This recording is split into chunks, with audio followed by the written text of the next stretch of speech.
안녕하세요. 결혼한 지 1년이 채 안 된 30대 초반 전업주부입니다. 혼인신고는 아기가 생기면 하려고 아직 하지 않은 상태였고, 결혼하면서 전업을 원하는 남편 때문에 일을 관두고 내조에만 힘을 쓰고 있는 상태였습니다. 남편은 사업을 하고 있는데 제 인맥으로 사업이 1년 새에 많이 번창하여 꽤 많은 돈을 벌었습니다. 결혼 전 남편의 월 수입이 300가량이었는데 저와 결혼하고 5개월 이후부터 지금까지 사업이 급속도로 성장해서 월 몇천 정도 벌고 있는 걸로 알고 있어요. 경제권은 남편이 가지고 있고 저는 생활비를 받아서 생활하고 있으며 생활비와 사업 유지비 외에는 다 저축을 한다고 들었습니다. 그렇게 해서 모인 돈이 대략 2억 정도인 걸로 알고 있고요. 사실 제가 일을 그만두면서 걱정을 많이 하긴 했었지만 남편의 권유로 그만둔 거였고 결혼한 지 얼마 되지 않아서 그런지 돈을 벌어온다는 갑질 같은 건 없었는데 얼마 전 문제가 터졌습니다. 최근에 도련님이 결혼할 여자분을 데려온다 하셔서 오랜만에 가족들이 모이게 되었습니다. 이야기를 들어보니 도련님이 모은 돈이 대략 5천만 원 정도이고 시댁에서는 해줄 수 있는 돈이 없다고 하더군요.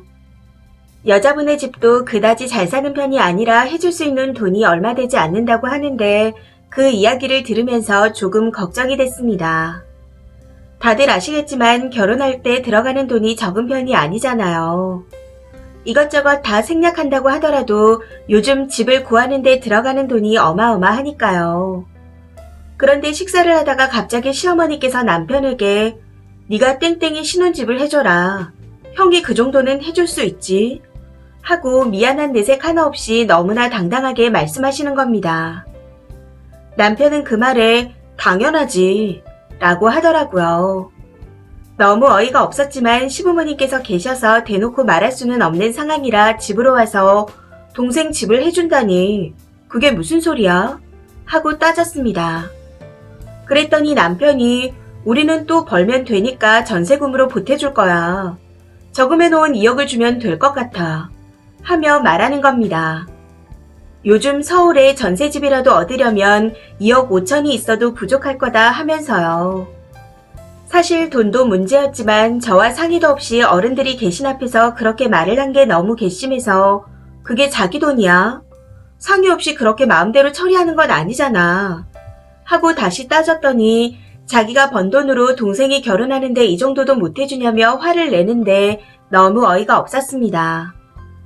제가 돈 욕심이 있는 사람이 아니라서 저한테 미리 상의를 했다면 큰돈이라 고민은 조금 했겠지만 해줄 수 있을 거라고 생각했습니다. 그런데 남편은 저한테 한마디 상의도 없이 멋대로 결정을 하고 그것도 모자라서 내가 번 돈으로 내가 쓰겠다는데 뭐가 문제냐며 계속 말하더군요. 그런 남편에게 너무 화가 나서 정말 대판 싸우게 되었고 이혼 이야기까지 나오게 되었습니다. 남편이 싸우면서 저한테 이혼해도 혼인신고를 안 했기 때문에 네가 받아갈 수 있는 건 위자료 조금이 끝이야. 하고 소리를 지르며 말하더군요. 버럭하고 소리를 지르는 남편은 제가 평소 알고 있던 사람이 아닌 것 같았습니다. 그때서야 이런 남자였구나 하고 느껴지는데 너무 늦게 깨달은 제가 바보 같았습니다. 이런 남자를 믿고 살겠다고 일까지 그만뒀다니. 아무튼 그날 그렇게 싸우고 하루 정도 정말 많이 고민하고 생각했습니다. 그리고 다음날 내가 너무 화를 내서 홧김에 그런 말을 한 건가 하는 생각이 들어 남편에게 한 번 더 물어봤습니다. 혹시나 하고 작은 기대를 가지고 물어봤던 거였는데 제가 그렇게 많은 고민을 했던 게 무색할 정도로 남편은 본인의 말이 다 맞다고 이야기를 하더군요. 더 이상은 안 되겠다 싶어 친정 아빠께 자초지정을 설명했는데 통화상이라 제대로 된 설명이 안 된 건지 참으라는 말씀을 하셨습니다. 그런데 이게 참을 수 있는 일인가요? 도저히 안 될 것 같아 그 길로 간단하게 짐을 챙겨 친정으로 갔고 부모님께 있는 사실 그대로를 전부 말씀드렸습니다. 화가 나서 한 말이 아니었다. 그 사람 마인드 자체가 그런 사람이다. 하고 설명을 드렸었죠. 아빠께서 제 이야기를 들으시고는 남편에게 연락하셔서 잠시 오라고 하셨는데 남편은 이마저도 바쁘다며 거부하더군요.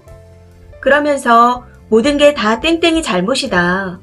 집이 어려워서 좀 도와준다는 게 잘못이냐. 하며 오히려 따지듯 말하는 겁니다. 아빠께서는 도와준다는 게 잘못됐다고 하는 게 아니다. 부부가 됐으면 그런 일은 먼저 상의를 하고 결정을 했어야 하는 게 맞는 거다. 왜 자네 멋대로 하는 거냐? 하고 말씀하셨습니다. 그랬더니 장인 어른은 사업하실 때 장모님한테 물어보고 하셨어요. 하고 대들면서 화를 내더라고요. 아빠께서는 기막혀 하시며 전화를 끊으셨고 이후 계속해서 한숨만 쉬시는데 그 모습을 보고 있자니 부모님께 너무 죄송해서 눈물이 났습니다. 저는 그날부터 계속 친정에서 지냈었는데 남편에게서는 단 한 통의 전화도 없더군요. 엄마께서는 너무 분하긴 하지만 이웃녀 딱지를 달아봤자 너만 손해 아니겠냐 하시다가 나쁜 놈이라고 욕하시며 하루에도 몇 번씩 화를 내셨습니다. 남편이 하는 사업에 친정 쪽에서 도움을 많이 주셨었는데 그래서 그런지 더욱 배신감을 느끼고 화를 내시는 것 같았습니다. 남편이 포장재 비닐류 사업을 하고 있는데 저희 친정이 식당 쪽을 오래 하셔서 외식업계 지인들이 많아 제가 결혼하면서 많이 도와주셨습니다. 거기다 외삼촌이 유명한 외식업계 오너시라 포장제품과 비닐류 제품 전부를 남편의 회사와 계약해서 쓰고 계십니다. 요즘 시국이 이런지라 포장을 많이 해서 거래량이 더 늘어 어마어마하다고 들었고요. 사실 어느 정도 거래를 하는지 자세한 상황은 잘 모르지만 외삼촌 쪽과 계약이 성사되면서 수입이 몇십 배 이상이 늘었다고 알고 있습니다. 남편 사업의 매출 대부분이 친정과 연관된 거라 해도 과언이 아닌 상태인 거죠. 그래서 이혼 이야기도 나온 마당에 거래를 전부 끊으라 하고 싶다. 하고 부모님께 말씀드렸더니 결혼한 지 1년도 안 돼서 이혼한다고 거래를 하지 말라고 하는 것도 체면이 상하는 일이니 신중히 해야 한다. 하고 말씀하시더라고요. 부모님의 말씀 또한 맞는 것 같다는 생각이 들어 그 일은 천천히 진행하기로 했습니다. 아무튼 일이 조금씩 커지면서 이 일을 친정 오빠도 알게 되었고 제 상황을 알고 화가 나서 남편을 찾아간다고 난리치는 걸 뜯어 말리느라 정말 힘들었습니다. 저 하나 때문에 집안이 난리가 나고 하루 종일 한숨만 나니 너무 죄송하더라고요. 이런 남자와 연애해서 결혼한 것도 제가 너무 바보같이 느껴졌고 남편 사업을 도와달라고 졸랐던 것도 너무 후회가 됐습니다. 그냥 조용히 동생이 이러이러한 상태라 도와주고 싶다. 우리는 또 벌면 되지 않냐.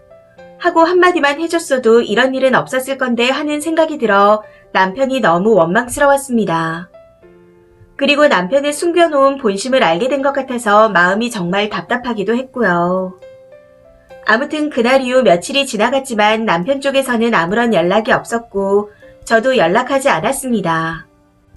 그 사이 저와 아빠 그리고 오빠는 무조건 이혼하는 걸로 생각을 하고 있었고 엄마께서는 마음이 여리셔서 그때까지도 참으라고 하시더군요. 그래서 가족 모두가 조금씩 엄마를 설득했습니다. 그리고 도저히 안 되겠다고 생각했던 오빠가 외삼촌께도 모든 사실을 말씀드렸어요. 계약 관련해서는 잘 몰랐었는데 기본적으로 1년씩 계약을 한다고 하더군요. 아무 말이 없으면 암묵적으로 자동 갱신이 되어 1년씩 늘어난다고 하셨는데 제가 결혼했을 때쯤 계약을 한 상태라 2개월 정도 남은 것 같다고 하셨습니다. 삼촌께서는 오빠에게 이야기를 전해 듣고 조만간 해지 의사를 밝히고 거래를 끝낼 거라고 하셨고 그놈은 싹수가 글렀다. 뭘 해도 성공하기 힘든 타입이다. 처음부터 마음에 안 들었다. 하고 말씀하시며 요즘은 이혼했다고 색안경 끼는 시대가 아니다. 거기다 혼인신고도 안 했고 아이도 없으면 흠도 아니다. 너무 걱정하지 마라. 다시 돌아보게 되는 계기가 될 수 있다. 하며 저를 격려해 주셨습니다. 저 때문에 여러모로 신경 쓰게 해드려 죄송한 마음에 눈물이 다 날 지경이었습니다. 아무튼 정확히 살펴보고 계약 연장은 없을 거라고 서면으로 통보될 거라고 하시더라고요. 유치하게 복수하는 것 같아서 한편으로는 치사한 것 같다는 생각이 들기도 했지만 그냥 제 거 다시 가져온다고 생각했습니다. 제가 아니었다면 남편이 해낼 수 있었던 것들이 아니었으니까요. 이후 변호사를 찾아가 상담도 받았었는데 사실혼의 기간도 얼마 되지 않아 결혼 당시 들어간 혼수품에 대한 재산 주장을 할 수 있다고 하셨고 집을 먼저 나왔기에 위자료 부분을 주장하기는 조금 힘들다고 하셨습니다. 사실 법적인 조언을 받고자 변호사 상담을 받긴 했었지만 남편의 사업에 타격을 주는 것만으로도 만족하는 부분이 있었기에 위자료 부분은 크게 신경 쓰고 싶지 않았습니다. 제가 손해를 보는 일이 없길 바라는 마음으로 찾아간 거였죠. 다행히 혼수품에 대한 재산은 제가 가지고 올 수 있다고 하니 그것만으로 만족했습니다. 그렇게 변호사 상담을 받고 난 후 며칠 뒤 트럭을 불러 혼수품과 제 물건들을 전부 가져왔고 그날 외삼촌은 남편에게 재계약 의사가 없음을 밝히셨습니다. 참 어이가 없었던 게 그전까지만 해도 전화 한 통 없던 남편과 시댁 식구들이 제가 짐을 빼고 삼촌께서 계약 종료 의사를 밝힌과 동시에 전화통에 불이 날 정도로 연락을 해오기 시작하더군요. 시댁 식구들은 그냥 전부 다 차단을 해버렸고 남편에게는 마지막으로 할 말을 해야 할 것 같아 전화를 받았습니다. 제가 전화를 받자마자 내가 잘못 생각한 것 같다. 미안하다. 하며 빌기 시작하는데 허탈하게까지 하더군요. 다시 한번 생각해봐달라. 내가 미쳤었나 보다. 이렇게 갑자기 계약을 해지한다고 하면 나는 어떡하냐. 하며 계속 비는데 미안하다는 내용의 결론은 사업 이야기뿐이었습니다. 그걸 듣고 있자니 이 사람한테 나는 그냥 본인 사업의 발판이 되어주는 사람이었구나. 그 이상도 이하도 아니었구나. 하는 생각이 들었습니다. 더 이상 듣고 싶지 않아. 앞으로 네가 번 돈 자유롭게 써가면서 잘 살아라. 하고 간단하게 한마디 하고 그냥 전화를 끊어버렸습니다. 이후 전화며 문자며 톡이며 계속해서 연락을 해오기에 차단을 해버렸어요.